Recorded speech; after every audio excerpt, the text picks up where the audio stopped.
அப்போ உயிர் இருந்தா என்னங்க சார் இருக்கும்? சூடு இருக்கும். நாம யாரையாவது திட்டணும்னாக்கா என்னங்க சார் சொல்லி திட்டுறோம்? சூடு சொல்லணுக்கான்னு திட்டுறோம்ல. ஏன் சூடு சொல்லணுக்கான்னு திட்டுறோம்? சூடு இருந்தாக்கா உயிர் இருக்கும். உயிர் இருந்தாக்கா என்னைக்காவது உரைக்காத போயிட போகுது.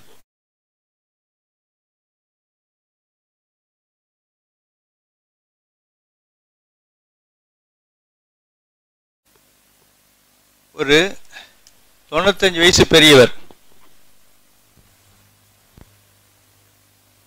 திடீர்னு இன்னைக்கு காலையில ஒரு 6 மணிக்கு இறந்து போயிட்டார். வயசு 95.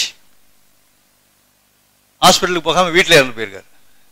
எந்த விதமான மருந்துகளும் இல்லாமல், நோய் நொடி இல்லாமல் 95 வயசு வரைக்கும் வாழ்ந்து தன்னுடைய பசங்களுக்கு, பிள்ளைங்களுக்கு, பேரம்பேத்திங்கெல்லாம் என்னென்ன செய்யணுமோ செஞ்சுட்டு ஒரு அற்புதமான வாழ்க்கையை வாழ்ந்துட்டு ஆரோக்கியமாக வீட்டில் இறந்துருக்கார். அசோக்குமார் ரொம்ப ஆச்சரியம். வயதானவங்க வீட்டில் இருக்கிறது பெரிய ரேராக இருக்குது. அடுத்து 95 வயசு வரைக்கும் வாழ்ந்துருக்காரு. இன்னும் 50 வயசும் கடந்த பிறகு, இன்னும் 50 வருஷம் கடந்த பிறகு 90-95 வயசு பெரியவங்களை நம்ம பார்க்க முடியுமா? ரொம்ப ரேர். அதனால் அவர் இறந்துட்டாலும் பரவாயில்ல, நானும் வந்து அவருக்கு அஞ்சலி செலுத்துறேன்ட்டு என்ன பண்ணுறாருங்க அசோக்குமார் சார் 11 மணிக்கு என் கூட வந்துட்டார். வந்து 95 வயசு பெரியவருக்கு மலர் வளையம் வச்சு அஞ்சலி பண்ணுறாரு. அஞ்சலி செலுத்திட்ட பிறகு அசோக்குமார் என்ன பண்ணுறாருன்னா அவருடைய கையை பிடிச்சி பார்க்குறாரு. பெரியவருடைய கையை பிடிச்சி இப்படி பார்க்குறாரு. எப்படிங்க சார் இருக்குது? சில்லுன்னு இருக்கு, சில்னஸாக இருக்குது, குளிர்ச்சியாக இருக்குது. நேற்று தொட்டு இருந்தா எப்படிங்க சார் இருந்திருக்கும்? நேற்று தொட்டு இருந்தாக்கா சூடாக இருந்திருக்கும். அப்ப நேற்று அவர் உடம்புல என்ன இருந்தது? நேற்று அவர் உடம்புல என்னங்க சார் இருந்தது? உயிர் இருந்தது. 95 வயசு பெரியவர் இன்னைக்கு காலையில் இறந்து போயிட்டாரு. இப்ப காலையில அசோக்குமார் சார் அவருடைய கையை பிடிச்சி தொடுறாரு, தொட்டு பார்க்குறாரு, சில்லுன்னு இருக்கு. நேற்று தொட்டு இருந்தாக்கா சூடா இருந்திருக்கு. என்ன இருந்திருக்கு? சூடா இருக்கு. அப்ப நேற்று அவர் உடம்புல என்ன இருந்ததுங்க? உயிர் இருந்தது. அப்ப உயிர் இருந்தா என்னங்க சார் இருக்கும்? சூடு இருக்கும். நாம யாரையாவது திட்டணும்னாக்கா என்னங்க சார் சொல்லி திட்டுறோம்? சூடு சொல்லணுக்கான்னு திட்டுறோம்ல. ஏன் சூடு சொல்லணுக்கான்னு திட்டுறோம்? சூடு இருந்தாக்கா உயிர் இருக்கும். உயிர் இருந்தாக்கா என்னைக்காவது உரைக்காத போயிட போகுது. சில பேர் 2 நாள் கழிச்சு தான் சில பேருக்கு உரைக்கும். அவன் அந்த அர்த்தத்திலேயே சொன்னா எனக்கு அப்ப புரியாம போயிடுச்சுன்னு இப்ப கொதிப்பாரு. அவன் அந்த மீனிங் சொன்னா எதிர்பார்க்கவே இல்லை, நினைக்கவே இல்லை, நீ சொல்லும் போது தான் எனக்கு புரியுது அப்படின்னு இப்ப குறிப்படைவார்.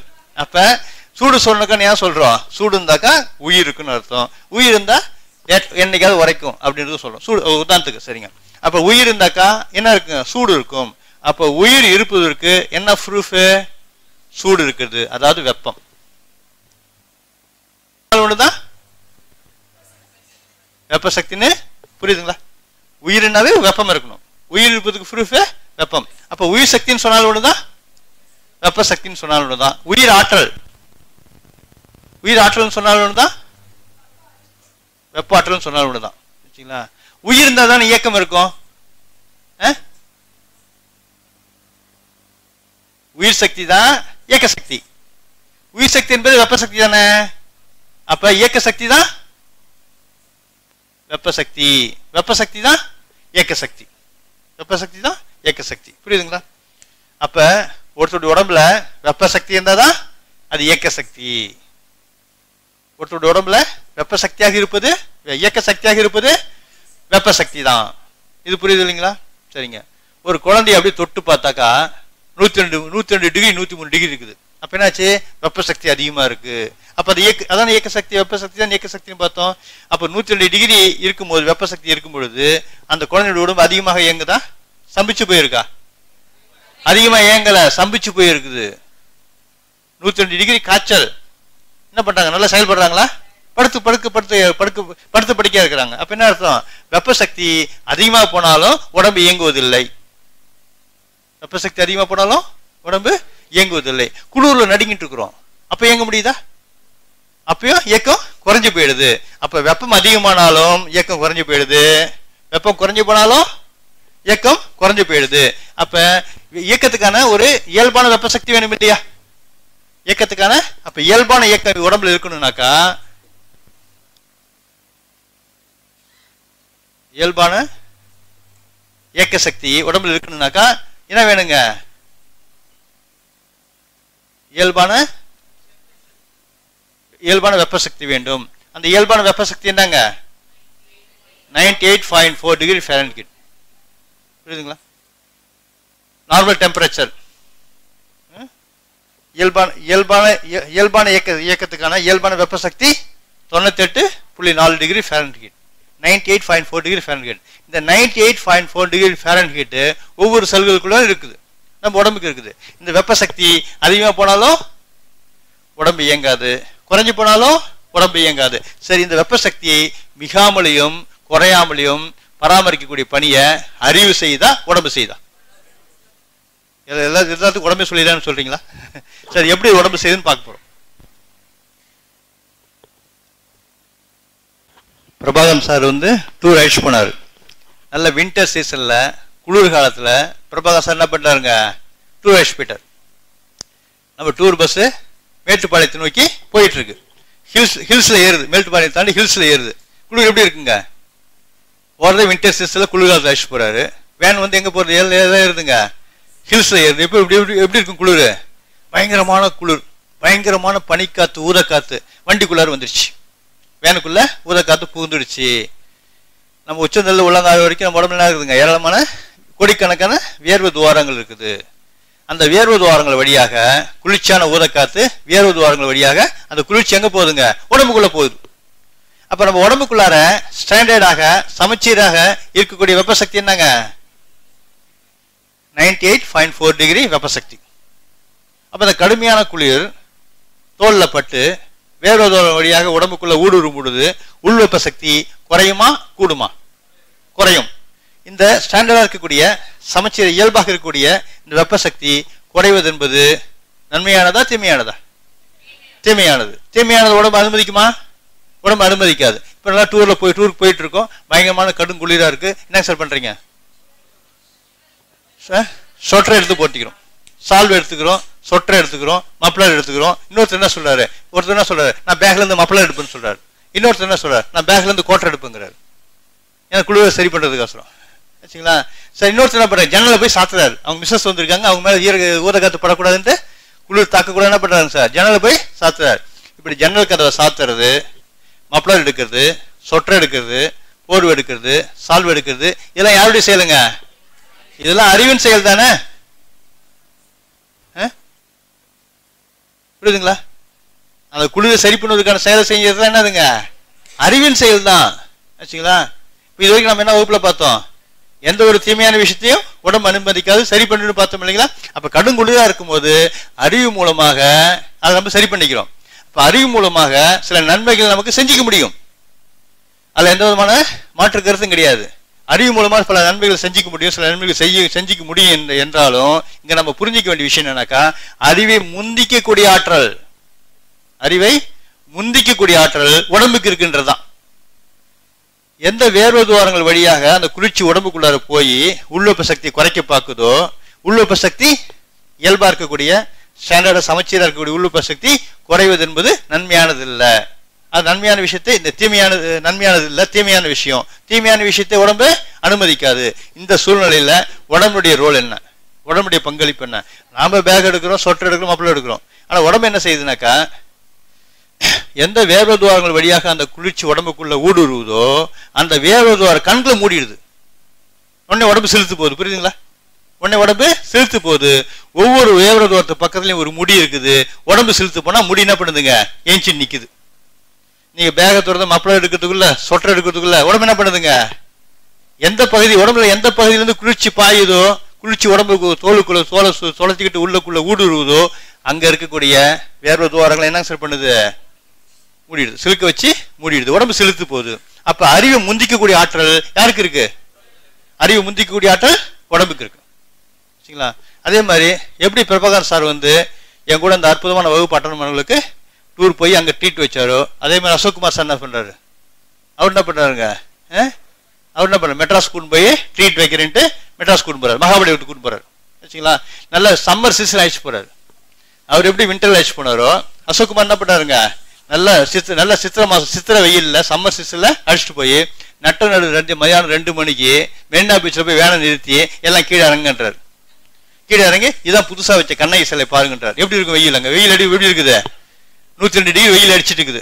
எல்லாரும் கீழே இறங்கிட்டோம். இறங்கணும்னு எதை தேடுறோம், ஏதோ மரம் இருக்குதா, ஏதோ பில்டிங் நிழல் இருக்குதான்னு தேடுறோம். சில பேர் என்ன பண்ற முக்காடு போட்டுக்கிறாங்க, சில பேர் கச்சிப்புலாம் இது பண்ணிக்கிறாங்க. ஏங்க, கடுமையான வெயில், அந்த கடுமையான வெயில் 102 டிகிரி வெயில் உடம்புக்குள்ள ஊடுருவுனாக்கா உள்வெப்ப சக்தி மிக கூடுங்களா குறையுங்களா? கூடும். இந்த உள்வெப்ப சக்தி கூடுவது என்பது ஆரோக்கியமானதா ஆரோக்கியத்துக்கு எதிரானதா? ஆரோக்கியத்துக்கு எதிரானது. கூடுதல் என்பது ஆரோக்கியத்துக்கு எதிரானது. அப்ப ஆரோக்கியத்துக்கு எதிரான விஷயத்தை உடம்பு அனுமதிக்குமா? அனுமதிக்காது. இப்ப என்ன பண்ணுதுங்க? வேர்வையை வழியை வச்சு அதே வேர்வை கண்களை திறந்து விட்டு வேர்வையை வழியை வச்சு ஹீட்டை பேலன்ஸ் பண்ணுது. ஹீட்டை பேலன்ஸ் பண்ணி சரியான நிலைக்கு எட்டுன்னு வருது, சமச்சீரான நிலைக்கு எட்டுன்னு வருது. இதெல்லாம் யாருடைய செயலுங்க? அறிவின் செயலா உடம்பின் செயலா? உடம்பின் செயல். அப்ப நம்ம உடம்புக்கு இயக்க சக்திக்கான வெப்ப சக்தியை பராமரிக்கக்கூடிய பணியும் அறிவு செய்யுதா உடம்பு செய்யுதா? உடம்பு செய்யுது. இவ்வளவு நேரம் வகுப்பு கேட்கும் போது நம்ம கேட்க கேட்க எனர்ஜி குறைஞ்சி வெப்ப சக்தி குறைஞ்சிடுது. அதனால் மேற்கொண்டு வகுப்பை வந்து கேட்கறதுக்கு நம்ம என்ன பண்ணிக்கலாம்? நம்மள கொஞ்சம் சூடுபடுத்திக்கலாம். இப்போ டீ பிரேக்.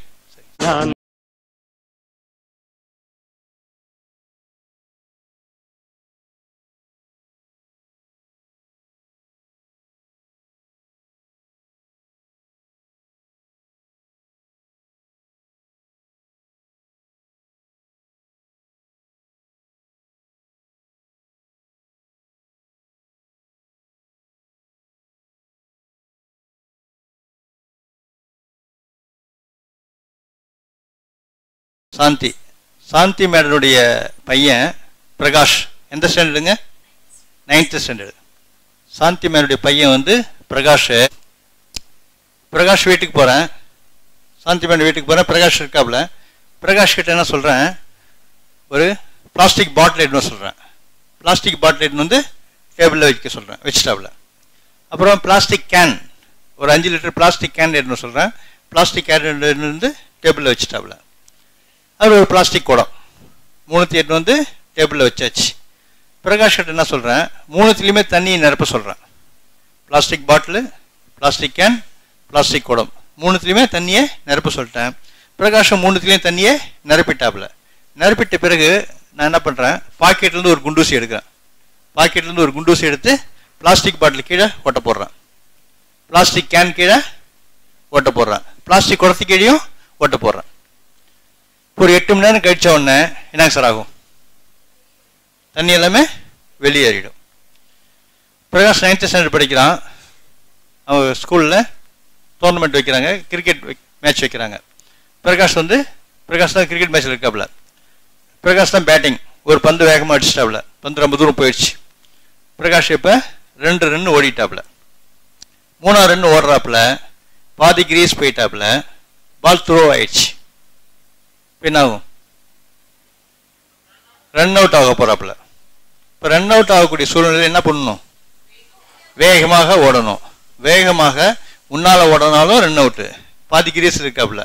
பின்பக்கமாக விக்கெட்டுக்கு வந்தாலும் ரன் அவுட். வச்சுங்களா? இப்போ நாமளாக தான் என்னங்க சார் பண்ணுவோம்? ஓடாமல் விட்டுருவோம். சொல்கிற மாதிரி 2 ரன் உத்தமம். 3ஆவது ரன் ஸ்டார்ட் பண்ணது தப்பு. ஸோ நம்ம அவுட் ஆகுறன்ட்டு பேட்டை அக்கல்ல வச்சுக்கிட்டு இவர் கிளம்பிடுவார். வச்சுங்களா? ஆனாக்கா பிரகாஷ்க்கு அந்த எண்ணம் இருக்காது. யங்ஸ்டர்ஸுக்கு அந்த எண்ணம் இருக்காது. என்ன எண்ணம் இருக்கும்? அவுட் ஆகக்கூடாது, அவ்வளோதான். அவுட் ஆகக்கூடாது எண்ணம் மட்டும் தான் இருக்குமே தவிர நெகட்டிவான தாட்ஸு இருக்காது. எவ்வளோ வேகமாக ஓடினாலும் ரன் அவுட், பின்னுக்கு வந்தாலும் ரன் அவுட். இந்த சூழ்நிலையில் பிரகாஷ்க்கு என்ன தோணும்? அவுட் ஆகக்கூடாது, அவ்வளோதான். அப்போ என்ன பண்ணுறாப்புலைங்க? டைவ் அடிக்கிறாப்புல. டைவ் அடித்து வேகமாக கொண்டு போய் பேட்டை கொண்டு போய் கிரீஸில் வச்சு ரன் அவுட்லேருந்து தப்பிச்சிட்டாப்புல. ஆனால் ஏஞ்சி நிற்கும் போது 2 முழங்கையிலையும் 2 முழங்காலும் எப்படி இருக்குங்க? ஏராளமான சிராய்ப்பு காயங்கள். 100கணக்கான குண்டு ஊசியில் குத்துன மாதிரி சிராய்ப்பு காயங்கள். அதுலேருந்து என்ன வடியுது? ரத்தம் கசியுது. என்னங்க? ஏற்கனவே பிளாஸ்டிக் பாட்டில் இருந்தது, பிளாஸ்டிக் கேன் இருந்தது, பிளாஸ்டிக் குடம் இருந்தது. அது ஒரே ஒரு குண்டு ஊசியால் ஓட்ட போட்டோம். எல்லா தண்ணி என்ன ஆயிடுச்சு? வெளியேறிடுச்சு. இப்போ கிரிக்கெட் விளையாடும் போது டைவ் அடிச்சதுனால பிரகாஷனுடைய முழங்கையிலையும் முழங்கால்லையும் ஏராளமான சிராய்ப்பு காயங்கள். 100கணக்கான குண்டூசியில் குத்துற மாதிரி சிராய்ப்பு காயங்கள். அது வந்து ரத்தம் கசியுது. ஒரு 5 hours கழிச்ச உடனே பிரகாஷ் உடம்புல இருக்க ரத்தம்லாம் என்னங்க சிஸ்டர் ஆகும்? அப்புறம் எல்லாம் வந்து என்ன வருது? எல்லாம் வந்துருமா? இப்போ பாட்டிலில் தண்ணிலாம் போச்சு இல்லை? ஒரே ஒரு குண்டு ஊசி தான் குத்தணும். பாட்டிலில் இருக்கிற தண்ணிலாம் ஒரு 8 hours போயிடுச்சு. கேனில் இருக்கிற தண்ணிலாம் கீழே போயிடுச்சு. குடத்தில் இருக்கிற தண்ணிலாம் கீழே போயிடுச்சு. ஒரே ஒரு குண்டூசியில் குத்துறதுக்கு. இப்போ பிரகாஷ் உடம்புல கையிலையும் முழங்கையிலையும் முழங்கால்லையும் நூற்றுக்கணக்கான குண்டூசியில் குத்துன மாதிரி சிராய்ப்பு காயங்கள், ரத்தமும் கசியுது. ஒரு 8 hours கழிச்ச உடனே பிரகாஷ் உடம்புல இருக்கிற ரத்தம்லாம் வெளியேறிடுமா? அப்போ ரத்தம் கசியுது உண்மை, ரத்தம் வந்தது உண்மை, ஆனால் கம்ப்ளீட்டாக வெளியேறது இல்லை. அப்போ யார் தடுத்தாங்க? யார் தடுத்தாங்க சிஸ்டர்? உடம்பே தடுத்து நிறுத்திடுச்சு. எந்த வகையில் தடுத்து நிறுத்திடுச்சு? ரத்தத்தை உரைய வச்சிருச்சு. அப்ப ரத்தத்தை உரைய வச்சது பிரகாஷனுடைய அறிவின் செயலா, உடலின் செயலா? புரியுதுங்களா? இல்ல பிரகாஷ் ஏதோ உடம்புக்கு ஆர்டர் போட்டாப்லையா? உடம்பு சீக்கிரம் ரத்தத்தை உரைய வச்சிரு, எங்க வீட்டுக்கு தெரிஞ்சா இன்னும் 1 வருஷத்துக்கு என்ன விளையாட விட மாட்டாங்க, அவனு பிரகாஷ் ஏதோ உடம்புக்கு ஆர்டர் போட்டாப்லைங்களா? இல்ல பேரண்ட்ஸ் ஏதோ ஆர்டர் போட்டாங்களா? ஹார்லிக்ஸ், பூஸ்ட், காம்ப்ளான் எப்படிலாம் பிள்ளைய வளர்த்தோம், இந்த உடம்பு விவசாய கிட்ட போய் ரத்தத்தை வெளியே விடுறீங்க, சீக்கிரம் உரைய வை அப்படின்னு பேரண்ட்ஸ் ஏதாவது ஆர்டர் போட்டிங்களா? ரத்தத்தை உரைய வச்சு பிரகாஷனுடைய ஆரோக்கியத்தையும் உயிரையும் காக்கக்கூடிய பணியை செஞ்சது அறிவின் செயலா, உடம்பின் செயலா? அப்போ உடம்புக்குள்ளதான் ஒரு தகாத விஷயம், தீமையான விஷயம் போனாதான் உடம்பு அதை சரி பண்ணணும் கிடையாது.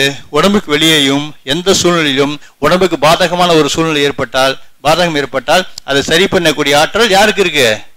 உடம்புக்கு இருக்கு. அப்ப உடம்பு எல்லா வகையிலுமே நன்மையை தவிர எந்த தீமையே செய்யாது. இது புரியுது இல்லைங்களா? சரி.